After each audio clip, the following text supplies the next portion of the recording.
Thank you Lord. Father worship you. दोस्तों जय मसीह। आप सभी का प्रभु यीशु मसीह के नाम में आज के तीसरे दिन में बहुत बहुत स्वागत करता हूं। एक स्टडी आप सभी जानते हैं हमने शुरू करी है और वह है the study on the book of genesis. उत्पत्ति की किताब की अध्ययन पर हम आज तीसरे दिन आपके बीच में पहुंचे हैं। और जैसे मैं हमेशा कहता हूं कि जो है ना, परमेश्वर के वचन, सही शिक्षा, खरी शिक्षा, पूरी तैयारी के साथ हर ट्रांसलेशंस को स्टडी करते हुए, हिस्ट्री को स्टडी करते हुए, कमेंट्स को या क्रिटिक्स को, इन सभी को जांच पड़ताल करते हुए मैं डैनियल राज आप सभी के बीच में पूरी तैयारी के साथ आता हूं। जी दोस्तों, और मुझे ऐसा करने में बेहद बेहद खुशी है। परमेश्वर का राज्य बढ़े, परमेश्वर के लोग यीशु के नज़दीक आए, परमेश्वर की जो बॉडी ऑफ क्राइस्ट है यानी कि मसीह की देह है वो उन्नति करे, वही मकसद के साथ आपके बीच में मैं आता हूं ना। दोस्तों मैं जानता हूं कि आप लोग जो है बहुत बहुत ज़्यादा प्यार, बहुत ज़्यादा जो है तवज्जो इस स्टडी को, पिछली जो स्टडी है उसको, चाहे वो दानियल की किताब की स्टडी हो या बुक ऑफ रेवलेशन हो, sons of God, daughters of men हो, इन सभी के स्टडीज़ को आपने बहुत सराहा है। बहुत सारे कॉल्स और मैसेजेस आप लोग करते हैं, उसके लिए मैं परमेश्वर का सिर्फ धन्यवाद देता हूँ। ना दोस्तों, कुछ चीज़ें जल्दी से कर लेते हैं। आज मैं माइक पे बात नहीं कर रहा हूँ, उसकी वजह यह है कि जो स्पीकर था उसमें कुछ गड़बड़ी आई है, बट कल जो है वो ठीक हो जाएगा। बट मैं समझता हूँ कि जो कॉलर माइक है उससे भी आप लोग जो है ठीक से सुन पा रहे होंगे। इतनी जो जानकारी जो है आप लोगों से मैं लेना चाहूँगा। और साथ ही साथ आपको विजुअल अभी तक क्लियर दिख रहा है तो वो भी आप लोग नीचे टाइप करके बता दें। और मैं चाहता हूँ कि कुछ चीज़ें जैसे कि क्या कहते हैं उसको, आप कहाँ से हैं, आप कौन से कंट्री से देख रहे हैं, मेरी मिनिस्ट्री GMT, तो नीचे टाइप करके बताएं। साथ ही साथ मसीह मंथन बैठक जिस पेज से मैं आया हूं, और आप लोग सभी जानते हैं कि मसीह मंथन बैठक जो है एक बड़े पैमाने पे उभर कर आ रहा है। सिर्फ भारत में नहीं, पूरे वर्ल्ड में मैं समझता हूं कि बड़ी तादाद में लोग जुड़ रहे हैं और परमेश्वर का कार्य इस मसीह मंथन बैठक जो ग्रुप है, वर्ल्ड वाइड ग्रुप जो है, MMB वर्ल्ड ग्रुप जिसको आप बोल सकते हैं, इसके वसीले से बहुत सारा इम्पैक्ट जो है परमेश्वर अपने लोगों में डाल रहा है ना। दोस्तों मैं समझता हूं कि YouTube में जितने लोग अभी जुड़ रहे हैं, क्योंकि ये YouTube पे डायरेक्ट लाइव नहीं चलता है, फेसबुक पे चलता है, फिर उसके बाद में YouTube पे अपलोड होता है ठीक एक 10-15 मिनट के बाद में, तो मैं उन सभी को भी वेलकम करता हूं। आप लोगों को टाइप करने के लिए जो ऑप्शन है कमेंट बॉक्स, वो हमने बंद रखा है। उसकी कई वजह है, मैं उसके ऊपर अभी बात नहीं करना चाहता हूं। कई वजह है जिसके चलते हमने बंद रखा है। और मैं साथ ही साथ आपको बताना चाहता हूं कि जितने YouTube पर अभी फ्रेश पहली बार मुझे देख रहे हैं, सर मेरे चैनल को सब्सक्राइब करिए, आइकन बेल को दबाइए, क्योंकि जब मैसेजेस अपलोड होते हैं तो उसकी जो नोटिफिकेशंस है वो आपको मिलती रही है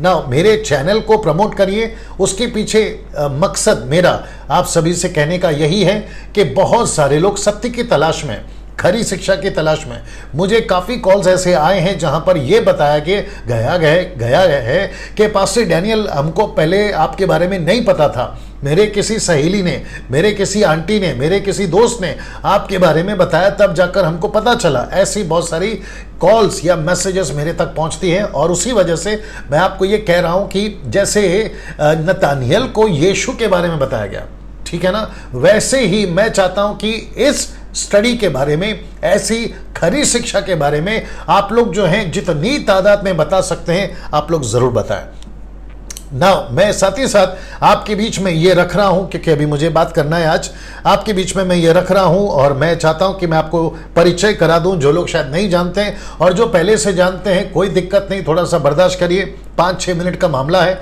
मसीह मंथन बैठक जो है एक ग्रुप है जो टेलीग्राम ऐप में चलता है और जिसमें अभी तक मैं समझता हूं कि 1600 से भी ज्यादा लोग अभी तक इसके मेंबर बन चुके हैं, जिनकी काट छांट कर कर ब्रीफिंग कर कर, इसमें पास्टर्स लोग भी हैं, सेवक लोग भी हैं, एवेंजलिस्ट भी हैं, बाइबल टीचर भी हैं और विश्वासी भाई बहन भी हैं। और मैं आपको बता दूं कि सिर्फ भारत से नहीं लेकिन पूरे दुनिया से लोग जो हैं इसमें जुड़े हुए हैं। नाउ अब आप पूछेंगे कि पास्टर डैनियल इसमें हम कैसे जुड़े, मसीह मंथन बैठक टेलीग्राम ऐप में हम कैसे आए? तो सबसे पहले आप नीचे देख लीजिएगा, आपको डाउनलोड करना है मसीह मंथन ऐप, आप क्षमा करें टेलीग्राम ऐप आपको डाउनलोड करना है और फिर आपको जो है इन नंबरों पे कॉल करना है, ये नंबर, ठीक है ना दोस्तों। इस नंबर पे आपको जब कॉल करते हैं आप, तो आप जो है एक ये 3 नंबर और साथ में ये 3 नंबर, तो टोटल 6 नंबर हो गए हैं जिसमें आपको कॉल करना है और सुबह 10 से लेकर रात को 9 बजे तक ही कॉल करना है। और आप यदि ये फोन नहीं उठाते हैं, एक मैसेज ड्रॉप करिए। अगर व्हाट्सअप करते हैं, इनके पास व्हाट्सअप भी है, टेलीग्राम ऐप में मैसेज करते हैं तो भी ये उपलब्ध रहेंगे, टेक्स्ट मैसेज करते हैं तो भी ये आपको फीडबैक या कॉल बैक करेंगे और आपको जो है ऐड किया जाएगा ना। दोस्तों मसीह मंथन बैठक वर्ल्ड ग्रुप पेज, यानी कि ये जो टीचिंग अभी मैं दे रहा हूं, आपने मेरे चैनल को सब ये किया, ऐड किया, ओके ना। इसी पेज से मैं लगातार 3 दिन से आपके बीच में आ रहा हूं, लेकिन मेरा जो पर्सनल पेज है जहां से द बुक ऑफ डैनियल की स्टडी, रेवलेशन की स्टडी और न जाने रैप्चर की बहुत सारी स्टडी मैंने वहां से दी थी और उसके चलते काफी लोग वहां जुड़ गए थे, कोई दिक्कत नहीं है। लेकिन अब आपको साथ ही साथ इस पेज को भी लाइक करना है, मेरे पेज को भी लाइक रखिएगा, साथ ही साथ इसको भी लाइक रखिएगा, लाइक कर लीजिएगा और आपको यहीं से मैं जो है आपको दिखाई देता रहूंगा ना। साथ ही साथ मैं आपको यह भी बता दूं कि 50 दिन का अध्ययन में हम आप लोगों से कुछ डिसिप्लिन की उम्मीद रखते हैं, जैसे कि टाइम पर ऑनलाइन आना, ठीक 8 बजे, मैं 2 मिनट पहले आता हूं, ठीक 8 बजे आपको ऑनलाइन जुड़ जाना है, आप रेडी रहना है। प्रतिदिन लगातार 50 दिन तक, ऊपर आप लोग देख लीजिएगा, लगातार 50 दिन आपको ठीक 8 बजे आ जाना है और उसके बाद आपका बाइबल, नोट्स, पेन, आपका जो भी है, आपका आईपैड XYZ आपको रेडी रखना है, ताकि कुछ पॉइंट्स या क्वेश्चन मार्क, क्वेश्चंस अगर आप लोग लिखना चाहें, जो कि मैं दूसरे दिन आपको टाइम देता हूं, 10 से लेकर, माफ करें, 2 बजे से लेकर शाम को 6 बजे तक आपको मैं वक्त देता हूं और उसमें आप लोग बात कर सकते हैं। जैसे आज कई लोगों ने कॉल किया, मैं कुछ कुछ जिक्र भी करूंगा उसका। तो ये हो गया, नोट्स बना ले। साथ ही साथ ये जो स्टडी है ना, ये बहुत गंभीरता से सीखने लायक स्टडी है। जी दोस्तों, गंभीरता से मेरा मतलब है, आप यहां सुन रहे हैं, मुझे देख रहे हैं, आपके घर पे बच्चे खेल रहे हैं, आपका कुछ और प्रोग्राम चल रहा है, बीच में आप फोन उठा ले रहे हैं या कॉल्स आ रहा है, उन सभी को अवॉइड करिएगा ताकि आपका जो कॉन्सेंट्रेट है वो सिर्फ यहां पे रह सके। आई होप आप समझ रहे हैं मैं क्या कह रहा हूं, ठीक है ना दोस्तों। ना अभी 700 से भी ज्यादा लोग जुड़ चुके हैं, जो कि मैं चाहता हूं कि मैं आज की जो स्टडी है उसको मैं स्टार्ट करूं ना। मुझे उस मुद्दे पर लाने दीजिए स्लाइड को पहले। हम बहुत कुछ कल बात किए थे आपके बीच में और आज जो है हम यहां से आपके बीच में आना चाहेंगे, जो कि क्या कहते हैं, चलिए मैं यहां से जो कल रुका था मैं वहां से आ जाता हूं। जी दोस्तों, ये वाला जी आपके स्क्रीन के ऊपर आ गया ना। अब नोट करने वाली बात जो मैंने कल एंड किया था वो ये था कि परमेश्वर ने इनमें से 6 दिन में से जितनी भी चीजें बनाई, वो चाहे आकाश हो, पृथ्वी हो, समंदर हो, सूरज हो, चांद हो, तारे हो, पेड़ हो, पौधे हो, घास हो, फूल हो, फल हो, हाथी हो, शेर हो, चूहा हो, कुत्ता हो, बिल्ली हो, यहां तक कि मनुष्य, परमेश्वर ने इनमें से किसी की भी आराधना करने नहीं बोला था, आराधना करने नहीं बोला था। फिर नीचे आप देख सकते हैं कि फिर बिगड़ा कैसे। जी दोस्तों, बिगड़ा कैसे, उसके प्रोसेस में हम हैं और आज आपके बीच में मैं ला रहा हूं चैप्टर 2। हम इसके ऊपर आज बात करने जा रहे हैं, लेकिन चैप्टर 2 भी मैं पूरा कंप्लीट नहीं कर पाऊंगा। मैं वापस कहता हूं कि इसमें जैसे पहले अध्याय में बहुत सारा मसाला था, मैं वापस कहता हूं कि बहुत सारा मसाला, वैसे ही चैप्टर 2 में भी बहुत सारा मसाला है सीखने लायक। और आप सभी के बीच में मेरी पूरी कोशिश है ईमानदारी के साथ एक एक वचन का वर्स बाय वर्स आपका पवित्र आत्मा, मेरा पवित्र आत्मा, हमारा पवित्र आत्मा जो कुछ भी मुझे प्रकाशन दे रहा है रेवलेशन दे रहा है मेरे 27 साल के मिनिस्ट्री में, जहां पे मैं कई तरीके से सेविकाएं कर चुका हूं, वो चाहे वर्शिप का क्षेत्र हो, बाइबल टीचिंग की क्षेत्र हो, प्रीचिंग का, कन्वेंशन में, क्रूसेड में, या फिर पास्टर्स को ट्रेन करना। आप सभी के नॉलेज के लिए बता दूं कि कम से कम 5 से 6 साल से लगातार मैं 30 से 35 हजार भारत के पास्टरों को ट्रेन कर चुका हूं, अलग अलग डिनोमिनेशन के। ग्रेट कमीशन का मास्टर ट्रेनर के हैसियत से मैं ये ट्रेन कर चुका हूं, और आपको मैं बताना चाहता हूं कि मैं पूरी ईमानदारी के साथ आपके बीच में आ रहा हूं लगातार 2 दिन से, और आज का तीसरा दिन है, ठीक है ना। तो आज हम बात करने जा रहे हैं चैप्टर 2 की, और जो कि मैंने अभी आपसे कहा था ये बहुत गंभीर विषय है। ये जो पुस्तक है इसमें बहुत कुछ सीखने लायक है। मैंने आपको यह भी कहा था कि इसमें टोटल 50 अध्याय हैं, लेकिन विशेष करके ये जो 3 अध्याय हैं, अध्याय 1, अध्याय 2, अध्याय 3, ये बहुत ज्यादा सीखने लायक है।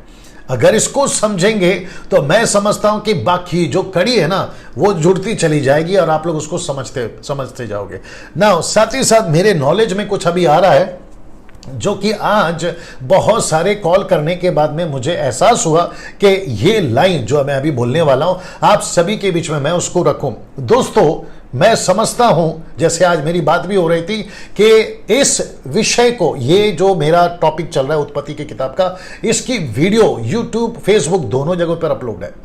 जी, अपलोड है, उपलब्ध भी है, ठीक है ना।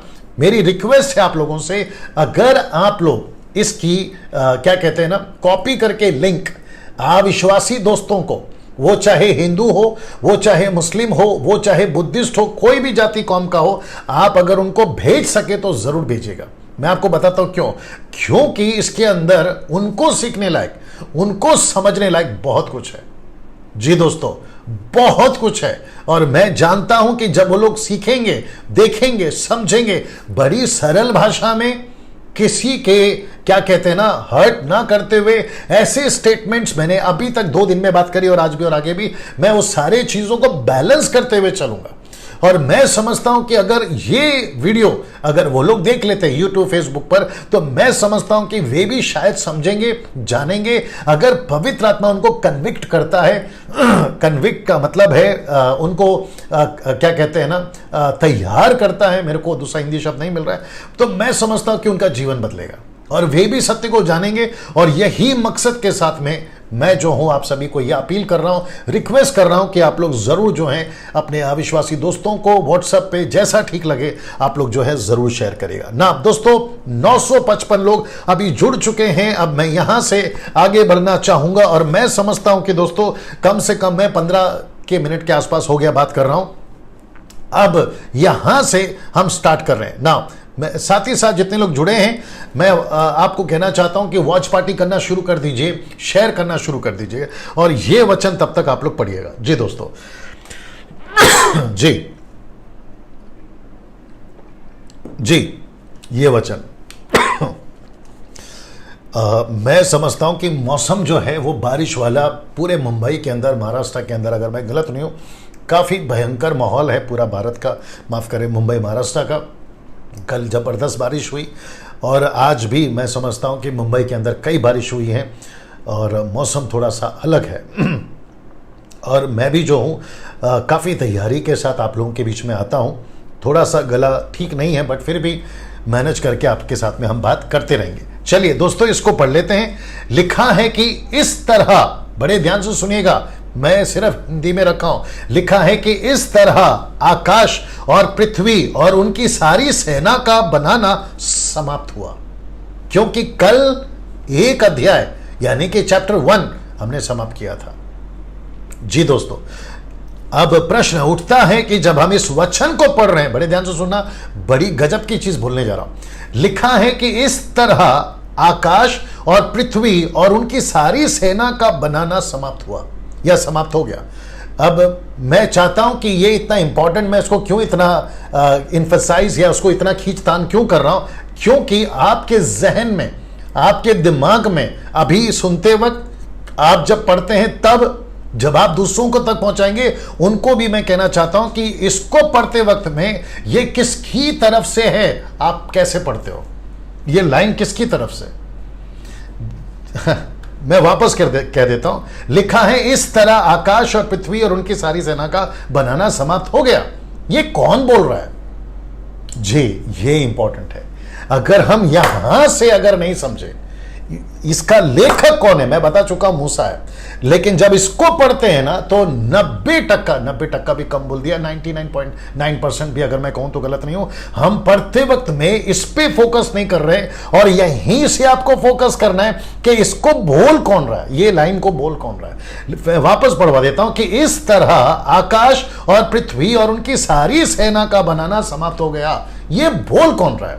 परमेश्वर यहोवा बोल रहा है या मूसा बोल रहा है? आइए आपको क्लियर कर देता हूं, और उसके एंगल से, उसके नजरिए से, उसके दृष्टिकोण से आपको यहां से आगे बढ़ना होगा। इसको बोल रहा है मूसा, देख लीजिए, इसको बोल रहा है मूसा।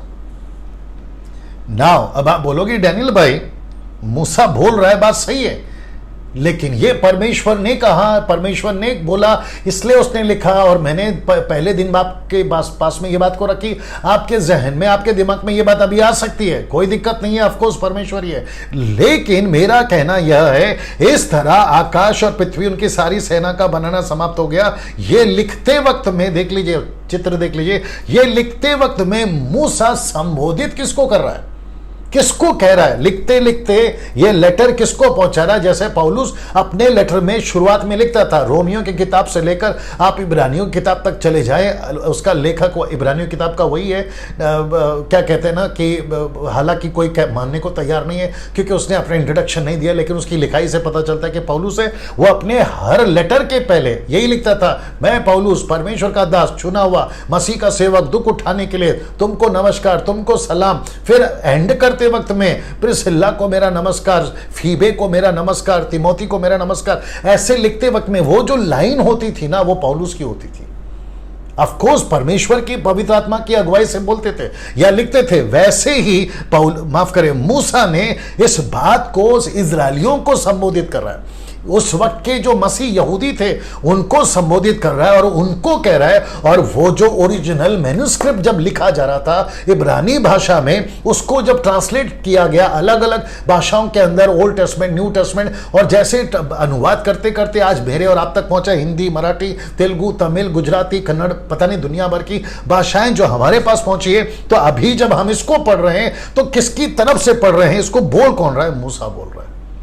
तो मूसा अभी आपको, मूसा वो जो भी बाइबल को पढ़ेगा वो मूसा को ऐसा लिखते हुए, बोलते हुए कि परमेश्वर ने, फिर से पढ़ देता हूं, इस तरह आकाश और पृथ्वी और उनकी सारी सेना का बनाना समाप्त हो गया। ये मूसा बोल रहा है। मैं आपको बता रहा हूं क्यों, क्योंकि अब यहां से आप आगे पढ़ोगे ना तो आपको मूसा के एंगल को पकड़ के देखना है कि मूसा कुछ जो घटा था, जिसको परमेश्वर उसको बताते आ रहा था, उसको वो लिख रहा है और इजरायलियों को संबोधित कर रहा है। जैसे मैं अभी आपको संबोधित कर रहा हूं, मैं जैसे अभी आपको प्रचार कर रहा हूं, तो मैं मूसा के एंगल से उत्पत्ति की किताब 2:1 पढ़ रहा हूं। आपको भी और उनको भी जो पहले पढ़े थे, मूसा ने उनको कहा कि देखो पृथ्वी का बनाना समाप्त हो गया, उनकी आकाश पृथ्वी सेना का बनाना समाप्त हो गया। तो जो सुन रहे थे उन्होंने बोला ओहो अच्छा अभी ऐसा हुआ है, फिर आगे क्या? वैसे ही मैं आपको बता रहा हूं। अब यहां से मूसा बोलते आ रहा है और मैं जहां तक आज बात करूंगा और कल तक ये जो चित्र है लिखाई वाला, ये साथ में चलता रहेगा ताकि आपको बीच बीच में इशारा मिलता रहे कि ओके ये मूसा बोल रहा है। क्योंकि जब मूसा की चाल को पकड़ेंगे, मूसा के एंगल को पकड़ेंगे, मूसा के तरीके से पकड़ेंगे, तो पता चलेगा कि मैटर क्या था, माजरा क्या था, उसको कौन से एंगल से हमने देखना है, तब जाकर हमको बात समझ में आएगी। और मैं ऐसे करने में पूरी ईमानदारी आपके साथ में करूंगा, ये मैं आपको अभी से बता देता हूं। 1200 लोग अभी तक जुड़ गए, मैं उन सभी का स्वागत करता हूं। यूट्यूब वालों आपका भी मैं स्वागत करता हूं। ना दोस्तों, कुछ वचन जो पौलुस ने लिखे, आइए देखते हैं। इब्रानियों 1:10 और इब्रानियों 11:3 क्या लिखा देखते हैं। लिखा है कि और यह कि हे प्रभु, आदि में तूने पृथ्वी की नींव डाली, स्वर्ग तेरे हाथों की कारीगरी है। अब वचन इब्रानियों 11:3, विश्वास ही से हम जानते हैं कि सारी सृष्टि की रचना परमेश्वर के वचन के द्वारा हुई। अब वापस आता हूं कि जैसे मूसा बोल रहा है, इस तरह ये मूसा बोल रहा है, इस तरह आकाश और पृथ्वी और उनकी सारी सेना का बनाना समाप्त हुआ। मैंने बीच में 5 मिनट के टॉपिक में मैंने कहा था, एक लाइन कही थी इंग्लिश में, the whole Bible is for you but not whole Bible is to you. ये आपको समझना बहुत जरूरी है। मैं इसको हिंदी में दोहरा देता हूं। सारी बाइबल आपकी है, लेकिन बाइबल में कुछ ऐसी चीजें हैं जो आपके लिए नहीं है। इसका मतलब है पूरी बाइबल आपकी है, लेकिन पूरी बाइबल में आपके लिए नहीं है। बहुत कुछ लिखा है, बहुत सारे लोगों ने लिखा है, बहुत सारे लोगों ने कहा है, तो इसको पढ़ते वक्त में ये मूसा का एंगल मैं आपके बीच में रख रहा हूं। मैं यहां पे क्या कर रहा हूं, उत्पत्ति की किताब की अध्ययन दे रहा हूं, स्टडी दे रहा हूं, तो मैं पूरी जस्टिफाई करूंगा, और यही मेहनत मैं कर रहा हूं, हर एंगल को चेक कर रहा हूं। क्योंकि जब तक हम एंगल चेक नहीं करेंगे कि कौन बोल रहा है, कौन लिख रहा है, परमेश्वर ने कितना कहा, मूसा ने कितना लिखा, मूसा जब लिख रहा है तो कैसे लिख रहा है, अगर हम उसको नहीं पकड़ेंगे, नहीं समझेंगे, गई भैंस पानी में।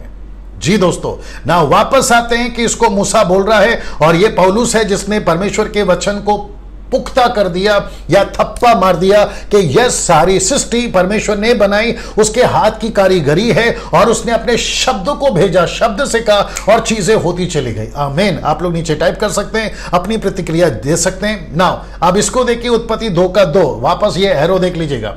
मूसा यहां पर है, क्या कहता है, देखिए बड़े ध्यान से लिखा है, और परमेश्वर ने अपना काम, याद रखिए परमेश्वर ने नहीं बोला है, मूसा ने बोला है परमेश्वर के बारे में, कि परमेश्वर ने, मूसा बोल रहा है। Got the point? आपको बात समझ में आ गई? तो मूसा बोल रहा है इजरायलियों को, मूसा बोल रहा है उस वक्त के लोगों को, मूसा बोल रहा है 6 लाख लोगों को जो 40 साल जंगल में उसके साथ चले थे। उसके बाद जो यहूदी आए थे यीशु के टाइम पे भी, तो मूसा की किताबें, जिसको तोरा कहते हैं, 5 नबियों के, 5 मूसा की किताबें, उत्पत्ति किताबें, निर्गमन है, व्यवस्था, गिनती है, व्यवस्था, विवरण है, ये 5 किताबों को मूसा कहते वक्त में बोल रहा है। बड़े ध्यान से सुनिएगा, परमेश्वर ने अपना काम जिससे वह करता था 7वें दिन समाप्त किया, और उसने अपने किए हुए सारे काम से 7वें दिन विश्राम किया। ये कौन है? मूसा। जी दोस्तों, मैंने यही तो आपको पहले दिन भी कहा था ना कि इसका लेखक मूसा है। तो मूसा अपना एंगल रख रहा है। अब बड़े ध्यान से सुनिए, मैं इसको इतना क्यों खींचतान कर रहा हूं, इसकी वजह एक ही है। मैं इसको खींचतान इसलिए कर रहा हूं क्योंकि आपको समझना जरूरी होगा। जब आप यहां से आगे पढ़ोगे, आप इसके एंगल को पकड़ के देखोगे। मेरी यही कोशिश आपके बीच में, लगातार 50 दिन मैं आपको हर क्या कहते हैं ना, उसका जो खजाना है वो उखाड़ उखाड़ कर, डिग कर कर कर, खोद खोद कर आपके बीच में रखने की कोशिश करूंगा। तो परमेश्वर ने अपना काम जिसे वो करता था 7वें दिन समाप्त किया, और उसने अपने किए हुए सारे काम से 7वें दिन विश्राम किया। ना दोस्तों, इसका इसी का कंटिन्यूएशन है वचन 3। ये देखते क्या लिखा है, वापस एरो देख लीजिए, मूसा बाबा आ गए। लिखा है, परमेश्वर ने 7वें दिन को आशीष दी और पवित्र ठहराया। तो ब्रैकेट देख लीजिए, किसके लिए? यहूदियों के लिए। मैं आपको बताता हूं क्यों। क्योंकि उसमें उसने अपनी सृष्टि की रचना के सारे काम से विश्राम लिया। ये किसको बोल रहा है? मूसा, इजरायलियों को। ये किसको बोल रहा है? मूसा, यहूदियों को। तो यीशु के टाइम पे भी यही चर्चा चली थी। शास्त्री फरीसी यही कहते थे, विश्राम का दिन, विश्राम का दिन, सब्त का दिन। मैं उसको रखूंगा भी, मैं कुछ देर इसी पे बात करूंगा। तो मूसा उस वक्त में, बड़े ध्यान से सुनना, कनेक्ट हो जाए ना मेरे साथ में, उस वक्त में विश्राम का दिन पवित्र था। क्योंकि जब मूसा लिख रहा है तो परमेश्वर ने बार बार कहा था, 10 आज्ञा क्या थी? निर्गमन की किताब उसका 20वां अध्याय में 10 आज्ञा, यही 10 आज्ञा में सब्त का दिन को मानना बहुत ही ज्यादा जरूरी था, मैंडेटरी थी। मैंडेटरी आप तो समझते होंगे, कर्तव्य था, मानना ही था। तो उसने इसको हाईलाइट किया कि परमेश्वर ने 6 दिन काम किया, लेकिन 7वें दिन आराम किया, उसको पवित्र ठहरा। देख लीजिए ना, तो ये किसका एंगल है? मूसा का। तो जब पेंटिकोस्टल, कैरिस्मेटिक, या फिर आप और हम जो आज पढ़ते हैं, तो पढ़ते वक्त में बहुत सारे लोग कंफ्यूज कर जाते हैं कि ओहो, परमेश्वर ने पवित्र ठहराया था 7वां दिन, परमेश्वर ने ठहराया था। ऑफ कोर्स परमेश्वर ने ठहराया था, लेकिन लिख कौन रहा है? मूसा। परमेश्वर ने पवित्र ठहराया था, किसके लिए? यहूदियों के लिए। सीधा पॉइंट। अब इसका मतलब है कि जब आप एंगल पकड़ के पढ़ते हो तो दूध का दूध और पानी का पानी हो जाता है कि ओके, लिख रहा है मूसा, बोल रहा है मूसा, परमेश्वर ने उसको प्रकट किया था, और जितना प्रकट किया था या जितना कुछ बताया था, मूसा की कैपेसिटी, मूसा की ताकत, याद रखो वो भी इंसान है, वो जितना लिख सका पवित्र आत्मा की मदद से, उसने सब कुछ लिखा जिसको आज हम 50 अध्याय का उत्पत्ति की किताब कहते हैं। लेकिन अभी आज पढ़ते वक्त में according to 1 John chapter 2 verse 27 ऐसा लिखा है कि वो पवित्र आत्मा का अभिषेक हमारे अंदर है, और वही हमको सिखाता है, बाहर से कोई और को सिखाने की जरूरत नहीं है। याद रखिए। और यीशु ने क्या कहा था यूहन्ना की किताब उसका 14 का 12 में, उसने कहा कि जब पवित्र आत्मा आएगा मेरी बातों को लेकर तुम्हें सिखाएगा। सीधा। तो इसका मतलब है दोस्तों कि मुझे और आपको यह समझना बहुत जरूरी है कि जब हम मूसा को पढ़ते हैं मूसा के एंगल से, तो हमको यह चीज पता चलता है कि परमेश्वर ने 7वें दिन को आशीष दी। मूसा बोल रहा है परमेश्वर ने आशीष दी। क्यों? क्योंकि उस वक्त में सबत फ्रेश था, उस वक्त में सबत मैंडेटरी थी, उस वक्त में पवित्र दिन को मनाना कंपलसरी था। कुछ भी हो जाए, अगर कोई काम पर भी चला जाता था, यह इतना पवित्र होता था उन लोगों के लिए कि ऐसा आदमी को पत्थर से मार दिया जाता था। Can you believe that? सिर्फ नौकरी पे चला गया, पत्थर से मार दो। सबत का दिन सैटरडे, यहूदियों के हिसाब से सैटरडे को नौकरी पे चला गया, पत्थर से मार दो। उनकी जो पत्नी या जो भी घर के लोग हैं, यहां तक कि नौकर कुएं से पानी खींचने गया, जो मटका होता है उसको खींच रहा है, और किसी ने देख लिया, पत्थर से जगह पे मार दो। सीधे। इसलिए लिखा है कि परमेश्वर ने 7वें दिन को आशीष दी, पवित्र ठहराया यहूदियों के लिए, ब्रैकेट में मैंने डाल दिया, क्योंकि उसमें उसने अपनी सारी सृष्टि की रचना के साथ सारे कामों से विश्राम लिया।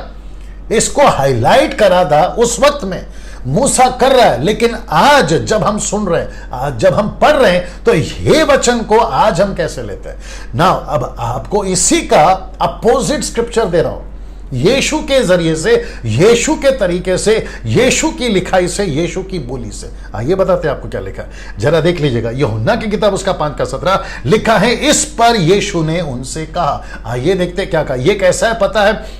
ये एक ऐसा हथौड़ा है जो अभी जो वचन मैंने मूसा ने बोला ना, उसके बिल्कुल ठीक उसके ऊपर मारता है। आइए देखते क्या लिखा है। और शास्त्री फरीसी इसी वजह से यीशु से चिढ़ते थे।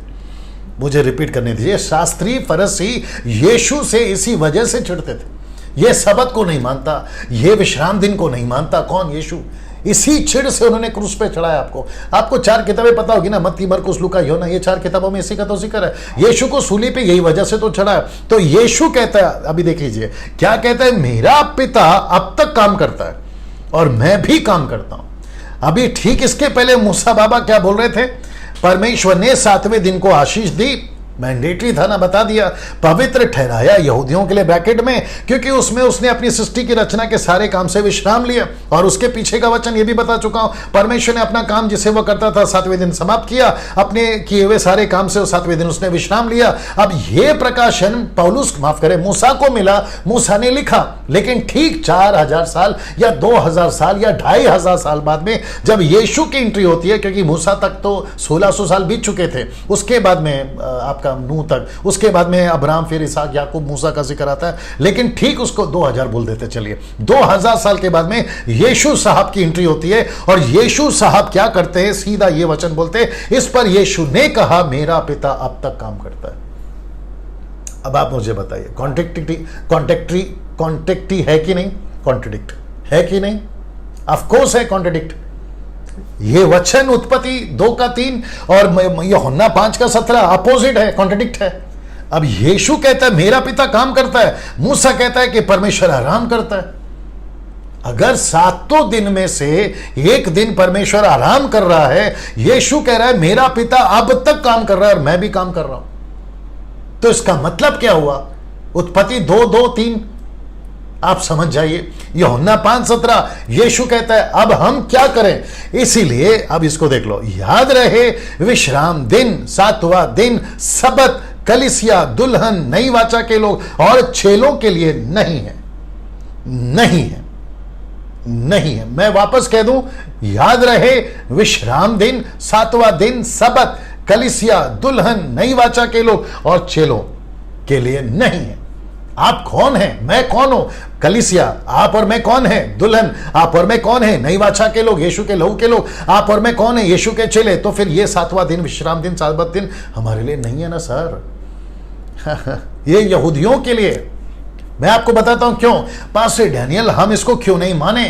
तो मैं वापस कहूंगा, हम अन्य जाति हैं, हम अन्य जाति है। अन्य जाति से मेरा मतलब है, यीशु ने कहा मत्ती 28 का 18 में, यीशु ने कहा प्रेरितों की किताब 1 का 8 में, गो टू द नेशंस, जातियों में जाओ, प्रचार करो, उन्हें चेला बनाओ, उन्हें मेरे बारे में बताओ, उनको मेरी शिक्षाएं दो, मेरी टीचिंग दो। टीचिंग क्या है? 4 किताबें, मत्ती, मरकुस, लूका, यूहन्ना। मत्ती में 28 है, मरकुस में 16, लूका में 24, यूहन्ना में 21 है। ये सारी चीजें उनको मानना सिखाओ। और यही पतरस ने करा, चेलों ने करा, पौलुस ने करा, आज आप और हम कर रहे हैं।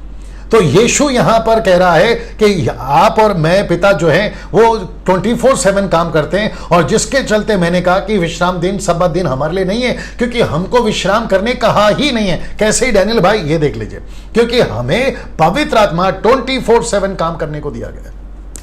वाह, मैं कुछ सेकंड इसको रख रहा हूं, चाहिए तो उसकी स्क्रीनशॉट ले लीजिए आप लोग। वाह आप नीचे टाइप कर सकते हैं, आपको जैसा भी फील हो रहा है, जैसे कुछ लोग कर रहे हैं, मैं देख रहा हूं जी 1300 लोग देख रहे हैं अभी जी दोस्तों, क्योंकि हमें पवित्र आत्मा 24/7 काम करने के लिए दिया गया। तो जब मुझे और आपको पवित्र आत्मा दिया गया है, काम करने के लिए दिया गया है, तो मेरा प्रश्न उठता है कि विश्राम दिन 7वां दिन आप सब्बात काम कैसे मना सकते हैं?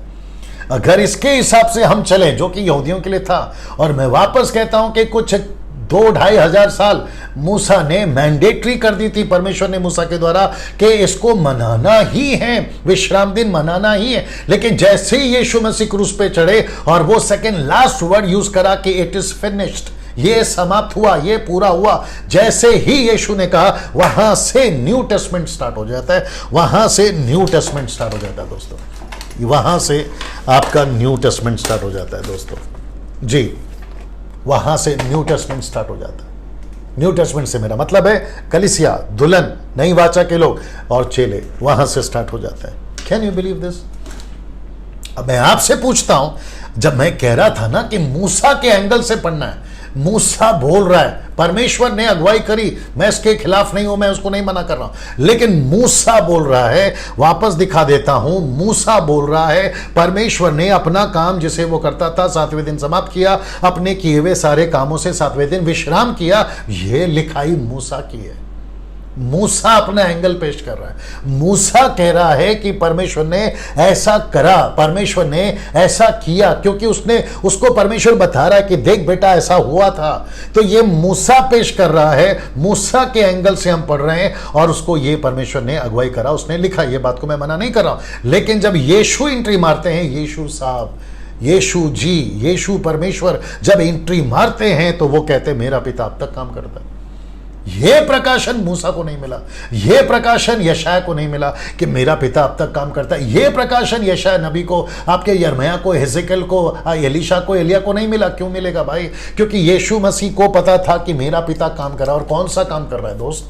परमेश्वर वो काम कर रहा है जो जातियों को बचाना, परमेश्वर वो काम कर रहा है जो खोई हुई भेड़ों को बचाना। जक्कई के घर पर जाकर यीशु ने क्या कहा? लूका 19:10 में उसने कहा कि परमेश्वर का पुत्र खोए हुए को ढूंढने और उनका उद्धार करना है। आपको पता है यीशु ने क्या कहा? यूहन्ना 2:1 में उसने कहा कि वो रात आएगी जिसमें हम काम नहीं कर सकते, वो दिन है जिसमें हमें काम करना है। इसी को पौलुस कहता है 2 कुरिन्थियों 6वां अध्याय में वचन 1 और 2 में, वो कहता है अभी विश्वास कर लें, अभी तौबा का दिन है, अभी उद्धार का दिन है, अभी। इसलिए पवित्र आत्मा ने फिलिप को, प्रेरितों की किताब 8:26 में फिलिप को लीड करा कि जा खोजा का उद्धार कर। और ऐसी इमरजेंसी आज भी है दोस्तों, आत्मा को बचाना, मुंबई को बचाना, महाराष्ट्र को बचाना, AP, KP, MP, UP, Goa, Jammu Kashmir को बचाना, भारत के बाद जितने राज्य है उसको बचाना। इसलिए लिखा है कि मेरा पिता अब तक काम करता है। तो फिर विश्राम कैसे करें? विश्राम कैसे करें? विश्राम का कॉन्सेप्ट ही अलग है सर, सब्बात का कॉन्सेप्ट ही अलग है। अगर आज कोई सब्बात को मानने लगे, अभी बीच में मुझे किसी ने कॉल किया था और मुझे बताया continue watching on your TV, ये क्या है? देखो, देख लीजिएगा, देख लो क्या करना है ना दोस्तों। बीच में मुझे कॉल आया था, मुझे कहा कि कोई लोग हैं, मसीह लोग, अपने कैरिस्मेटिक पेंटिकोस्टल के जो ग्रुप के लोग हैं, वो कह रहे थे कि इजरायलियों का कोई दिन मनाने लगे, या तो अगर मेरी याददाश्त ठीक है, न्यू ईयर टाइप कुछ उन्होंने वर्ड यूज किया था। न्यू ईयर इजरायलियों का जो होता था ना, वो न्यू ईयर ये मना रहे बोले। तो मैंने उससे कहा अगर इजरायलियों का न्यू ईयर सेलिब्रेट कर रहे हो, जो इजरायलियों का कैलेंडर है, तो फिर खतना भी करना चाहिए, उनको मंदिर में बलि भी चढ़ानी चाहिए, और जो कुछ पैटर्न चलता था ना यहूदियों का, वो पूरा का पूरा कॉन्सेप्ट को वापस लेकर आइए। कर सकते? नहीं कर सकते। इसलिए पौलुस कहता है गलातियों की किताब उसका 3 अध्याय वचन 10 में, वो कहता है कि जो 2 अध्याय 10 में, माफ करें, वो कहता है कि जो व्यवस्था के कामों पर भरोसा करता है वो श्रापित है, वो श्रापित है। Now see this.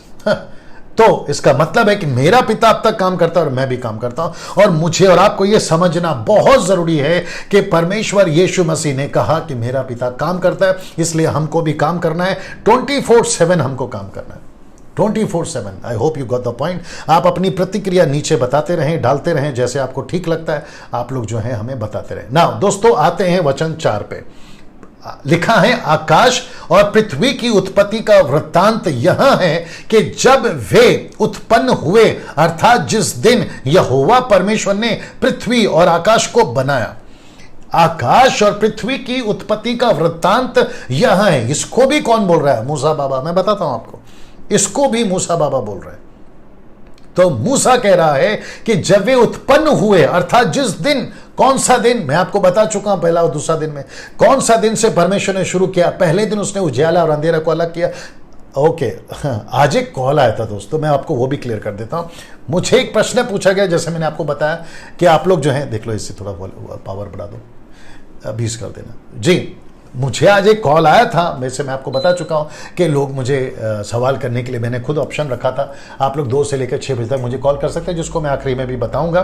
बड़े ध्यान से सुनेगा। वो व्यक्ति कहते हैं कि पास्टर डैनियल, परमेश्वर ने पहला दिन जो बनाया उसको सिर्फ बनाया ऐसा कहा, लेकिन अच्छा है ये नहीं बोला। फिर दूसरा दिन, तीसरा दिन, चौथा दिन, पांचवा दिन, छठवां दिन को सबको अच्छा अच्छा अच्छा अच्छा बोला, लेकिन पहले दिन को अच्छा क्यों नहीं बोला? तो मैंने उनको कहा कि सर, परमेश्वर ने अंधकार को अलग किया, उजाले को बनाकर अलग किया। तो अंधकार अगर अच्छा बोल दिया तो इसका मतलब है कि अंधकार को बनाकर या अंधकार को रखकर अच्छा बोल रहे, तो अंधकार के लिए अच्छा नहीं बोल सकते।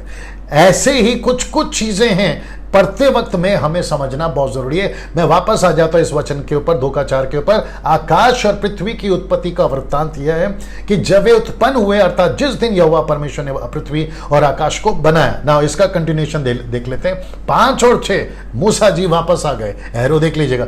तब मैदान का कोई पौधा भूमि पर ना था। मैं रिपीट करता हूं कि तब मैदान का कोई भी पौधा भूमि पर ना था। मैं एक एक चीज पे जाऊंगा, लेकिन फिलहाल वचन को पढ़ लेते हैं जी। और ना मैदान का कोई छोटा पेड़ उगा था, क्योंकि यहोवा परमेश्वर ने पृथ्वी पर जल नहीं बरसाया था और भूमि पर खेती करने के लिए मनुष्य भी नहीं था। ना दोस्तों, मैंने अभी इसमें ऐड नहीं किया है, पहले इसको भी पढ़ लेते हैं। तो भी कोहरा पृथ्वी से उठता था, जिससे सारी भूमि सींची जाती थी। ना अगर आपके स्क्रीन के ऊपर यहोवा परमेश्वर पढ़ रहे हो, तो आपको याद होगा कि यहोवा शब्द किसको दिया? मूसा को। यहोवा किसको शब्द दिया? इजरायलियों को। कहां लिखा है? व्यवस्था विवरण 6 का 4 में। मैं यहोवा तेरा परमेश्वर, एकमात्र परमेश्वर। याद आ गया आपको? ये मूसा अपना एंगल रख रहा है, मूसा अपना दृष्टिकोण रख रहा है। इसलिए मैंने शुरू में क्या कहा था, आपको मूसा के एंगल से ये लाइन को पढ़ना होगा। मूसा के एंगल से दूसरा अध्याय शुरू हो रहा है। ऑफ कोर्स पहला अध्याय भी उसी ने लिखा है, लेकिन एंगल पकड़िए ना। वापस आते इस वचन के ऊपर, पीछे से आ जाता हूं, वापस आते हैं। आकाश और पृथ्वी की उत्पत्ति का वृत्तांत यह है कि जब वे उत्पन्न हुए, अर्थात जिस दिन यहोवा परमेश्वर ने पृथ्वी और आकाश को बनाया। वचन 5 और 6, तब मैदान का कोई पौधा भूमि पर नहीं था। ऑफ कोर्स नहीं था। ये बात उसको किसने बताई? परमेश्वर ने। तो परमेश्वर ने मूसा को बताई, तो मूसा अपने लोगों को बता रहा है कि देखो इजरायलियों, देखो 6 लाख लोगों, तब मैदान का कोई पौधा भूमि पर नहीं था और ना मैदान का कोई छोटा पेड़ उगा था। उस वक्त में उगता था जब वो बोल रहा है, उस वक्त में पौधे दिखते थे जब वो बोल रहा है, लेकिन जब परमेश्वर की रचना का वर्णन कर रहा है तो तभी नहीं था। और याद रखो, भूमि अधन का बगीचा नहीं। मैं उसको कनेक्ट करूंगा। फिर कहता है क्योंकि यहोवा परमेश्वर ने पृथ्वी पर जल नहीं बरसाया था।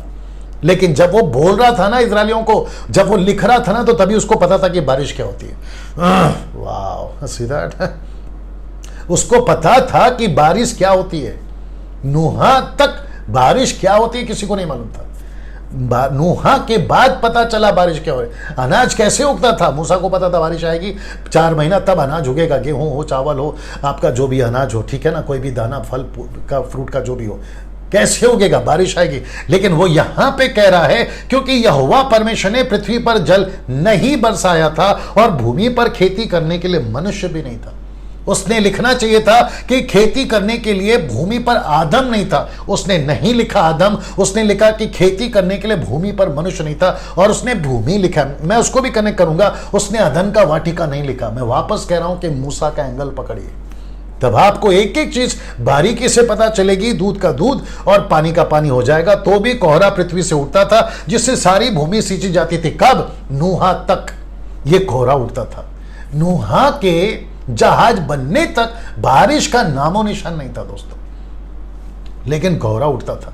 ये मूसा को किसने बताया? ऑफ कोर्स परमेश्वर ने।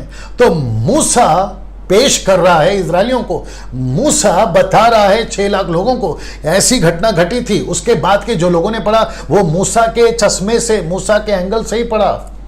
तो मूसा को परमेश्वर ने बताया, मूसा अपने लोगों को बता रहा है कि कोहरा पृथ्वी से उठता था और भूमि सींची जाती थी। बारिश नहीं आई क्योंकि परमेश्वर ने ठान के रखा था कि मैं पूरी पृथ्वी पे बारिश कब भेजूंगा, पूरी पृथ्वी पे बारिश कब होगी, मैं उसको बताऊंगा आपको जब मैं आऊंगा उस चैप्टर के ऊपर ना। दोस्तों इसको देखिए, अब यहां पे जो स्टार आप देख रहे हैं ना, भूमि, खेती, मनुष्य, इसका एक एक खुलासा आपके बीच में करने जा रहा हूं, इसलिए यहां पे डाल दिया। तो वापस आते हैं, लिखा है और भूमि पर खेती करने के लिए मनुष्य भी नहीं था। यह आपको मैंने अभी यहां पे पढ़ा दिया वाला लाइन, जिसको मैंने ब्लैक किया है, ठीक है ना। अब इसका खुलासा देने जा रहा हूं। शब्द भूमि, अधन का बगीचा अलग है और भूमि अलग है। अधन का बगीचा, मैं अभी आऊंगा कल और उसके ऊपर और आऊंगा। अब आप सोचिए, अधन का बगीचा में आपको खेती नहीं करना था, फल नहीं खाया था, तो खेती क्यों करेंगे साहब? अब आपको पता चल रहा है फर्क। ये मूसा का एंगल है। तो मूसा कह रहा है कि भूमि पर खेती करने के लिए मनुष्य नहीं था, भूमि पर, ना कि अधन के बगीचे पर, क्योंकि अधन के बगीचे में खेती नहीं होती, नहीं हुई थी। ये तो अधन के बगीचे में पाप करने के बाद परमेश्वर ने कहा था कि तू मेहनत की रोटी खाएगा। याद आ गया आपको, जो कि मैं आगे भी पढ़वाऊंगा आपको, ठीक है ना। अब आप कनेक्ट हो रहे हैं मेरे साथ में। तो अधन का बगीचा में भूमि नहीं सींची जाती थी, अधन के बगीचे में खेती नहीं होती थी, अधन के बगीचे में आदम था, उसके बाद में मनुष्य का, मैं उसको भी कनेक्ट करूंगा। फिर लिखा है शब्द खेती, ये देख लीजिए, शब्द खेती, खेती कहां करेगा, अधन के बगीचे में या भूमि पे? तो मूसा को पता था कि अदन के बगीचे में खेती नहीं होती, तो इसलिए तो उसने भूमि लिखा है ना, अदन का बगीचा नहीं लिखा। उसने कहता है कि भूमि पर खेती करने वाला कोई मनुष्य नहीं था। उसको लिखना क्या था पता है? अगर वो अदन की बगीचे की बात करता तो वो लिखना चाहिए था कि अदन में खेती करने वाला आदम नहीं था। उसने ऐसा नहीं लिखा दोस्तों, या अब आप लोग समझ रहे होंगे। यहां तक आप लोग समझ गए। इसका मतलब है कि मूसा यहां पर कहने की कोशिश कर रहा है कि भूमि पर खेती करने के लिए मनुष्य नहीं था। तो शब्द है भूमि, अदन का बगीचा नहीं। मैं कनेक्ट करूंगा तो आपको कंसेप्ट और भी क्लियर हो जाएगा। फिर दूसरा कहता है खेती, खेती कहां पर? अदन के बगीचे में नहीं, जमीन पर, पृथ्वी पर, जो कि मैं हिब्रू पढ़ चुका हूं, इंग्लिश पढ़ चुका हूं, ट्रांसलेशन की बात कर रहा हूं, उसके बाद ही ये स्टेटमेंट दे रहा हूं। और मैं अक्सर कहता हूं कि जिसको 18 पता है 17 मत सिखाया करो, 19 सिखाओ, आपके पैर के पास बैठकर सीखूंगा।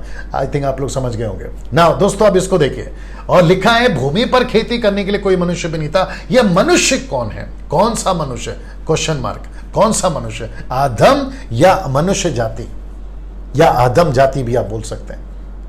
आज अभी 1400 लोग जुड़ गए अभी तक। उन सभी से रिक्वेस्ट करना चाहता हूं, सर आप लोग सिर्फ एक दिन जुड़े, दूसरा दिन ना जुड़े, ऐसा ना करें, लगातार 50 दिन। और मैं वापस कहता हूं कि बहुत मेहनत के साथ आपके बीच में आ रहा हूं और बहुत अलग तरीके से आता हूं। वो चाहे बुक ऑफ रेवलेशन हो, डैनियल की पुस्तक हो, या कोई और सब्जेक्ट, बड़े अलग तरीके से आता हूं। ये परमेश्वर का काम है, मेरा काम नहीं है। मेरी पढ़ाई आप लोग जानते हैं, मेरी स्टडी आप लोग जानते हैं। मैं कोई बाइबल कॉलेज नहीं गया। मेरे अंदर जो परमेश्वर है ना, वो दुनिया का बाइबल कॉलेज सिखाने वाला परमेश्वर है। जी दोस्तों, उसके वसीले से बात कर रहा हूं। वापस आता हूं, कौन सा मनुष्य? आदम या मनुष्य जाति, या आदम जाति, आप लोग बोल सकते हैं। तो इसका मतलब है कि मूसा ने अभी तक कहां की बात नहीं करी? अधन की बात नहीं करी। अधन की बात तो अभी शुरू करेगा। उसने अधन की बात अभी तक नहीं करी। मैं आपके बीच में कुछ कुछ रखने जा रहा हूं ना दोस्तों। तो भी कोहरा पृथ्वी से उठता था जिससे सारी भूमि सींची जाती थी। कब तक कोहरा भूमि को सींचता था? और कौन सी भूमि? अदन या भूमि? अदन या भूमि? अदन या भूमि? मैंने आपको अभी कहा कौन सा, अभी देख लीजिए। नूह के बाद का क्या? इसका मतलब है नूह तक ये सींची जाती थी। उसके बाद इसको भी देख लीजिए। मूसा के व्यक्ति तो बारिश, माफ करें, मूसा के वक्त ठीक है, मूसा के वक्त तो बारिश होती थी। तो नूह के बाद का चक्कर है बारिश का। नूह के पहले तक कोहरा उठता था, उससे जमीन सींची जाती थी। आई होप आप लोग समझ रहे होंगे। वहां पे होता था ये चीजें।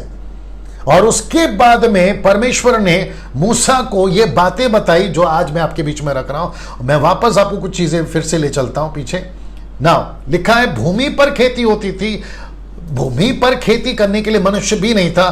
तो भूमि का मतलब है अदन का बगीचा नहीं, अदन के बगीचे की बात नहीं कर रहा है मूसा, वो बात कर रहा है भूमि की जो आदम के बाहर निकलने के बाद, अदन का वाटिका का बाहर निकालने के बाद, जो कि मैं कल या परसों में आपको उसको बताऊंगा, उसके बाद की बात हो रही है। अब आपको समझना बहुत जरूरी है दोस्तों कि आप जब बाइबल को पढ़ते हैं तो एंगल को पकड़िए, नहीं तो अभी तक हमने और आपने क्या प्रचार कर दिया होगा, मैं शायद गलत भी हो सकता हूं, क्या प्रचार कर दिया होगा कि खेती होती थी अदन के बगीचे में, खेती होती थी या भूमि सींची जाती थी अदन के बगीचे में, कोहरा उठता था अदन के बगीचे में। ऐसा नहीं है ना, वापस दिखा देता हूं, भूमि पर खेती करने के लिए मनुष्य भी नहीं था। यहां लिखना क्या चाहिए था, आदम नहीं था। अब आप जब वचन 7 पे मैं कल बात करूंगा, वचन 7 से मैं कल बात करूंगा, ठीक है ना। तो वचन 7 में जब आओगे ना तो पूरा का पूरा डायमेंशन चेंज हो जाएगा, जो कि मैं कल बताऊंगा और आपको थोड़ा सा झलक भी दे दूंगा, ठीक है ना। टोटल डायमेंशन चेंज हो जाता है, टोटल एंगल चेंज हो जाता है। फिर मूसा को परमेश्वर बताता है, जैसे दानियल की पुस्तक, रेवलेशन की पुस्तक में आपको चैप्टर के अंदर डायमेंशन चेंज होता होगा, पूरा का पूरा नजरिया चेंज हो जाता था। परमेश्वर उठाकर कहीं और ले जाता था, 12वें अध्याय की बात 11वें अध्याय में कर देता और 11वें अध्याय की बात 12वें अध्याय में कर देता। वैसे ही पद 7 जो कि मैं कल बताऊंगा आपको, आपके बीच में जैसे ही आएगा आपको पता भी चल जाएगा, जिसकी छोटी सी झलक मैं आज आपको जरूर दूंगा। जी जी। सो वापस आते, भूमि पर खेती करने के लिए मनुष्य भी नहीं था। तो आदम लिखना चाहिए था, क्योंकि आदम का वो जिक्र ही नहीं कर रहा है, वो बात कर रहा है भूमि की। ना कौन सा मनुष्य, मैं बता चुका हूं, आदम या मनुष्य जाति, तो मनुष्य जाति की बात कर रहा था कि उस वक्त में पृथ्वी पर, भूमि पर, हिब्रू लैंग्वेज में पृथ्वी आया, अर्थ आया, पृथ्वी आया, ठीक है ना, उसको आप लोग देख लीजिएगा। तो भी कोहरा पृथ्वी से उठता था, जिससे सारी भूमि सींची जाती थी। कब तक कोहरा भूमि को सींचता था, और कौन सी भूमि, अदन या भूमि, मैं आपको बता चुका हूं, भूमि, नॉट अदन का बगीचा, ठीक है ना। नूह के बाद का क्या, इसका मतलब है मूसा के टाइम पे बारिश होती थी, लेकिन नूह तक बारिश नहीं होती थी। वो बारिश कब हुई, जब नूहा ने जहाज बनाकर कंप्लीट कर दिया। उसके बाद परमेश्वर ने आकाश को खोला, और मैंने कल बताया कि आकाश क्या है, पानी है। टोटल आकाश क्या है, पानी है। आप जिसको ब्लू देखते हो ना, वो पानी है वो पानी है साहब, वो पानी है ना। अब एक आखिरी एंगल मैं दिखाकर आज का जो सेशन है वो समाप्त करूंगा, और मैं वापस कह रहा हूं कि बहुत सारा जो मसाला जो है ना, आपको 50 दिन मिलता चला जाएगा। आप लोग जो है इसको खूब एंजॉय करिएगा। एक और एंगल है जो आपके बीच में मैं रखूंगा।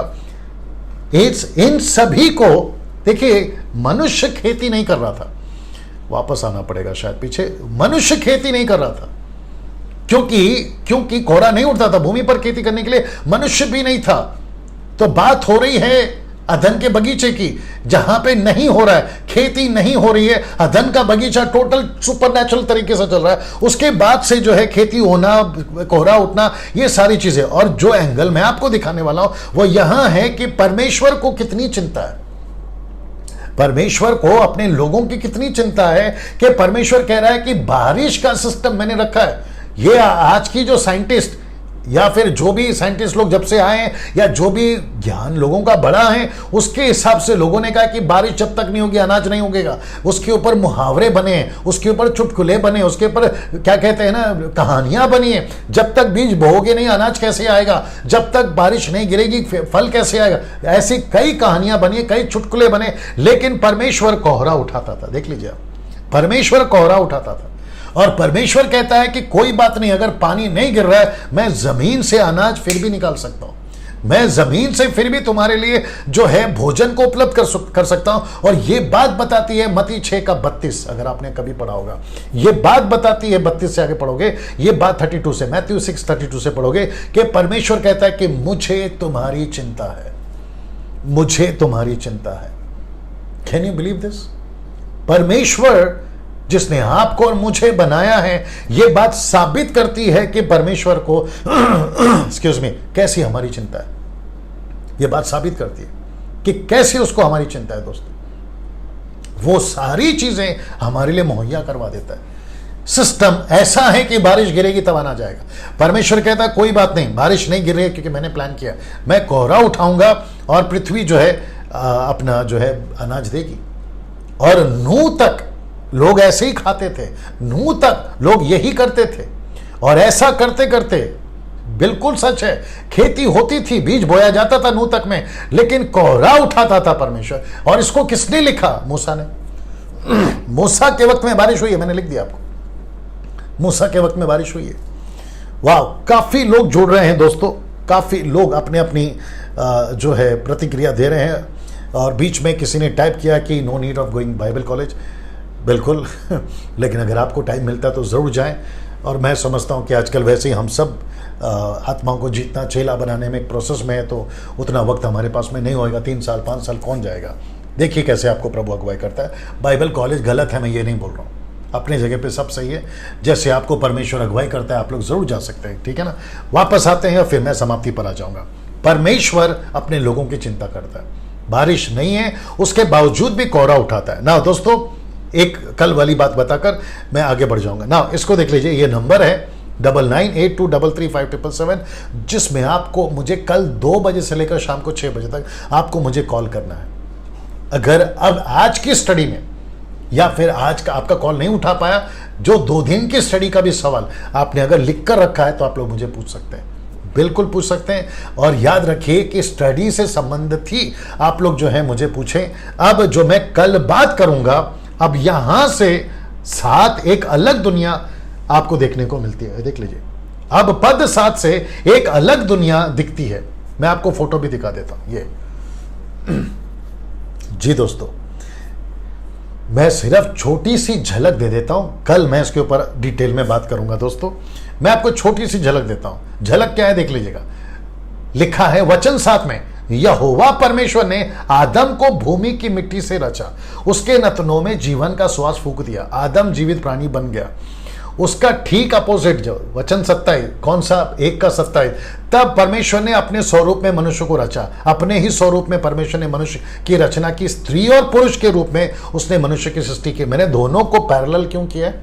वचन 7 कहता है, 2 का 7 कहता है आदम को भूमि की मिट्टी से रचा, तो इसका मतलब है परमेश्वर ने मनुष्य, मैनकाइंड, मनुष्य को, यानी कि पुरुष और स्त्री, 2 जेंडर है, मेल एंड फीमेल, दोनों को भी परमेश्वर ने अपना श्वास फूका, अपना श्वास फूका। अब जो टोटल डायमेंशन चेंज हो रहा है ना, जो कि मैं कल इसके ऊपर ज्यादा बात करूंगा। यहोवा परमेश्वर ने पूर्व की ओर अदन देश में एक वाटिका लगाई और वह आदम को, जिसे उसने रचा था, रख दिया। किसमें? वाटिका में।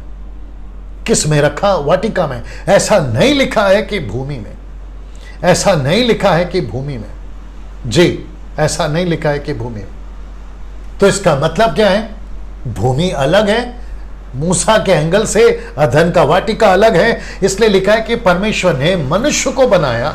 वापस आ जाते हैं, परमेश्वर ने मनुष्य को बनाया और वाटिका में रखा।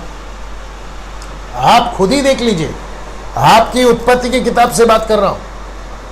आपने जिसको बरसों से पढ़ा है, 5 साल 10 साल, आज मुझे कॉल आए थे जो कह रहे थे कि पास्टर डैनियल, हम इतने समय से उत्पत्ति की किताब को पढ़ रहे हैं, लेकिन जो एंगल आप दिखा रहे हैं या जो एंगल आप पेश कर रहे हैं वो टोटली डिफरेंट है। ऐसी बातें आज हुई हैं और मैं वापस कहता हूं, ये मेरा नहीं है, ये परमेश्वर का काम है। तो इसका मतलब है कि कल जब हम इसको सीखेंगे तो कल पृथ्वी की बात नहीं होगी।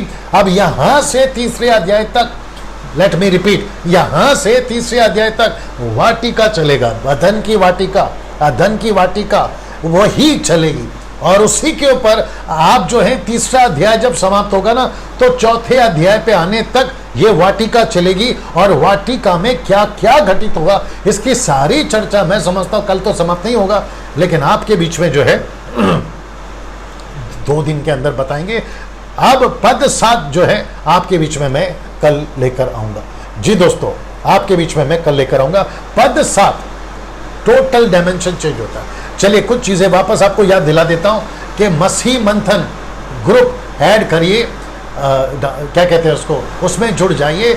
आपका जो टेलीग्राम ऐप है उसको डाउनलोड करिएगा, मेरे पेज को, मसीह मंथन पेज को लाइक करिएगा, और यूट्यूब जो चैनल है उसको सब्सक्राइब करिएगा अगर नहीं किया है, और दूसरों को प्रमोट करिएगा ताकि वे भी परमेश्वर के राज्य में बढ़ सके। वापस कहता हूं कि कल पद 7 को आप लोग भी पढ़ के आइएगा, यहां से शुरू करेंगे। शेयर जरूर करिएगा। प्रभु आपको बहुत आशीष दे। कल ठीक 8 बजे आप सभी से मुलाकात होगी। अपना ख्याल रखिए। जय मसीह।